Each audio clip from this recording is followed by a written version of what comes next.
പാകിസ്ഥാനും വെടിനിർത്തൽ ധാരണയിലെത്തിയതിനു പിന്നാലെ വിദേശകാര്യ സെക്രട്ടറി വിക്രം മിശ്രിക്ക് തന്റെ ട്വിറ്റർ അക്കൗണ്ടിന് പൂട്ടിടേണ്ടി വന്നു. കേന്ദ്ര സർക്കാർ പ്രഖ്യാപിച്ച വെടിനിർത്തൽ തീരുമാനം മാധ്യമങ്ങൾക്ക് മുന്നിൽ വിശദീകരിച്ചതിന്റെ പേരിൽ രാജ്യദ്രോഹി പട്ടം ചാർത്തി അദ്ദേഹത്തിനെതിരെ സൈബർ ആക്രമണം കടുത്തു. ഒരു വിഭാഗം ആളുകളുടെ ശത്രുവായി വിക്രം മിശ്രി മാറുകയായിരുന്നു.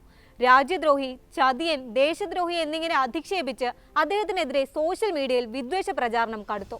അദ്ദേഹത്തിന്റെ കുടുംബത്തെ വരെ സൈബർ ഇടങ്ങളിലേക്ക് വലിച്ചിഴക്കപ്പെട്ടു. ഇന്ത്യ പാക് സംഘർഷ സാഹചര്യത്തിൽ കേന്ദ്ര സർക്കാരിന്റെ തീരുമാനങ്ങൾ രാജ്യത്തെ അറിയിക്കുന്നതിന് മുന്നിൽ നിന്ന വ്യക്തിയാണ് വിക്രം മിശ്രി.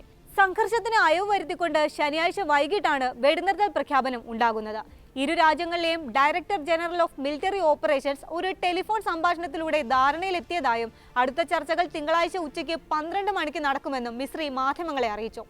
എന്നാൽ പാകിസ്ഥാനെതിരെ ശക്തമായ പ്രതികാരം ചെയ്യണമെന്ന് പരസ്യമായി ആവശ്യപ്പെട്ടിരുന്ന ഒരു വിഭാഗം ആളുകൾക്ക് ഈ പ്രഖ്യാപനം ഉൾക്കൊള്ളാനാവുന്നതായിരുന്നില്ല. വെടിനിർത്തൽ കരാറിൽ നിരാശരായ അവർ മിശ്രിക്കും അദ്ദേഹത്തിന്റെ കുടുംബത്തിനും നേരെ തിരിഞ്ഞു. കേന്ദ്ര സർക്കാരിന്റെ തീരുമാനങ്ങൾ വിശദീകരിച്ച മിശ്രിയെ ഈ തീരുമാനങ്ങൾ എടുത്ത വ്യക്തി എന്ന നിലയിൽ തെറ്റിദ്ധരിച്ചാണ് കടന്നാക്രമിച്ചത്. വെടിനിർത്തൽ പ്രാബല്യത്തിലായ ശേഷം പാകിസ്ഥാൻ ഇത് ലംഘിച്ചതുമായി ബന്ധപ്പെട്ട വാർത്തകൾക്ക് പിന്നാലെയായിരുന്നു അധിക്ഷേപങ്ങൾ. വഞ്ചകൻ, ദേശദ്രോഹി തുടങ്ങിയ കമന്റുകൾ പോസ്റ്റുകൾക്ക് താഴെ നിറഞ്ഞു. ചിലർ മിശ്രിയുടെയും മകളുടെയും പൗരത്വത്തെ വരെ ചോദ്യം ചെയ്തു. മിശ്രിയുടെ മകൾ ഡിഡൻ മിശ്രി ലണ്ടനിൽ അഭിഭാഷകയാണ്.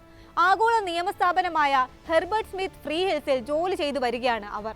റോഹിംഗ്യൻ അഭയാർത്ഥികൾക്ക് നിയമസഹായം വാഗ്ദാനം ചെയ്തുവെന്ന അവകാശവാദത്തിലൂന്നിയാണ് ഡിഡൻ മിശ്രിക്കെതിരെ സൈബർ ആക്രമണം കടുത്തത്. പഴയ സോഷ്യൽ മീഡിയ പോസ്റ്റുകൾ കുത്തിപ്പൊക്കിയ ചിലർ അധിക്ഷേപ കമന്റുകളും പോസ്റ്റ് ചെയ്തു. മിശ്രിയുടെ കുടുംബത്തിന്റെ സ്വകാര്യ കോൺടാക്ട് വിവരങ്ങൾ വരെ വെളിപ്പെടുത്തുകയുണ്ടായി. ഒടുവിൽ ഞായറാഴ്ച തന്റെ എക്സ് അക്കൗണ്ട് ലോക്ക് ചെയ്യേണ്ടി വന്നു വിക്രം മിശ്രിക്ക്.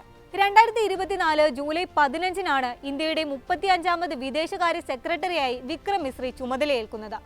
1964 നവംബർ 7-ന് ശ്രീനഗറിൽ ജനിച്ച അദ്ദേഹത്തിന്റെ ആദ്യകാലങ്ങൾ ജമ്മു കശ്മീരിലായിരുന്നു. 1989-ൽ ഇന്ത്യൻ വിദേശകാര്യ സർവീസിൽ അഥവാ IFS-ൽ ചേർന്ന അദ്ദേഹം പാകിസ്ഥാൻ വിദേശകാര്യ മന്ത്രാലയത്തിലായിരുന്നു തന്റെ കരിയർ ആരംഭിച്ചത്. ന്യൂഡൽഹിയിലെ പ്രധാനമന്ത്രിയുടെ ഓഫീസിലും യൂറോപ്പ്, ആഫ്രിക്ക, ഏഷ്യ, വടക്കേ അമേരിക്ക എന്നിവിടങ്ങളിലെ ഇന്ത്യൻ മിഷനുകളിലും വിവിധ പദവികൾ വഹിച്ചു. ഗുജറാൾ, മൻമോഹൻ സിംഗ്, നരേന്ദ്രമോദി എന്നീ 3 പ്രധാനമന്ത്രിമാരുടെ പ്രൈവറ്റ് സെക്രട്ടറിയായും പ്രവർത്തിച്ചു. ബ്രസ്റ്റൽസ്, ട്യൂണീസ്, ഇസ്ലാമാബാദ്, വാഷിംഗ്ടൺ DC എന്നിവിടങ്ങളിലും ശ്രീലങ്കയിലെ ഇന്ത്യയുടെ ഡെപ്യൂട്ടി ഹൈക്കമ്മീഷണറായും മ്യൂണിക്കിൽ ഇന്ത്യയുടെ കോൺസൽ ജനറലായും സേവനമനുഷ്ഠിച്ചിട്ടുണ്ട് അദ്ദേഹം. 2014-ൽ സ്പെയിനിലും 2016-ൽ മ്യാൻമറിലും 2019-ൽ ചൈനയിലെ ഇന്ത്യൻ അംബാസിഡറായും അദ്ദേഹം നിയമിതനായി. ഏറ്റവും ഒടുവിൽ ഇന്ത്യയുടെ ഡെപ്യൂട്ടി നാഷണൽ സെക്യൂരിറ്റി അഡ്വൈസറായിരുന്നു. 2022 ജനുവരി 1 മുതൽ 2024 ജൂൺ 30 വരെ അദ്ദേഹം ഈ പദവി വഹിച്ചിരുന്നു. വിക്രം മിശ്രിക്കെതിരായ സൈബർ ആക്രമണത്തിനെതിരെ രാഷ്ട്രീയ നേതാക്കളും മുൻ നയതന്ത്രജ്ഞരുമടക്കം രംഗത്തെത്തിയിട്ടുണ്ട്. സിവിൽ സർവീസുകാർ ഭരണത്തിലുള്ള രാഷ്ട്രീയ നേതൃത്വത്തിന് കീഴിലാണ് പ്രവർത്തിക്കുന്നത്. രാഷ്ട്രീയ നേതൃത്വം എടുക്കുന്ന തീരുമാനങ്ങൾക്ക് അവരെ കുറ്റപ്പെടുത്തരുതെന്ന് ഓൾ ഇന്ത്യ മജ്ലിസി ഇത്തിഹാദുൽ മുസ്ലിമീൻ നേതാവും ഹൈദരാബാദ് MP-യുമായ അസദുദ്ദീൻ ഒവൈസി പറഞ്ഞു. സത്യസന്ധതയുടെ ചുമതലകൾ നിർവഹിക്കുന്ന സിവിൽ സർവീസുകാർക്കെതിരായ അനാവശ്യമായ വ്യക്തിപരമായ ആക്രമണങ്ങൾ അങ്ങേയറ്റം ഖേദകരമാണെന്ന് IAS അസോസിയേഷനും പ്രതികരിച്ചു.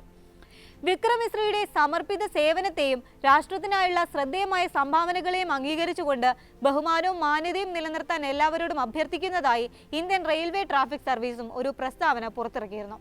അദ്ദേഹത്തിന്റെ മകളെ അപമാനിക്കുന്നതും പ്രിയപ്പെട്ടവരെ അധിക്ഷേപിക്കുന്നതും മാന്യതയുടെ എല്ലാ അതിരുകളും ലംഘിക്കുന്നു എന്നായിരുന്നു 2011-ൽ വിരമിച്ച മുൻ വിദേശകാര്യ സെക്രട്ടറി നിരുപമ മേനോൻ റാവുവിന്റെ പ്രതികരണം. NDTVക്ക് നൽകിയ അഭിമുഖത്തിൽ കോൺഗ്രസ് MP ശശി തരൂരും സംഭവത്തെ അപലപിക്കുകയും ഇന്ത്യ പാക് ബന്ധത്തിലെ ഏറ്റവും ദുഷ്കരമായ ഘട്ടങ്ങളിലൊന്ന് മിശ്രി കൈകാര്യം ചെയ്ത രീതിയെ പ്രശംസിക്കുകയും ചെയ്തു.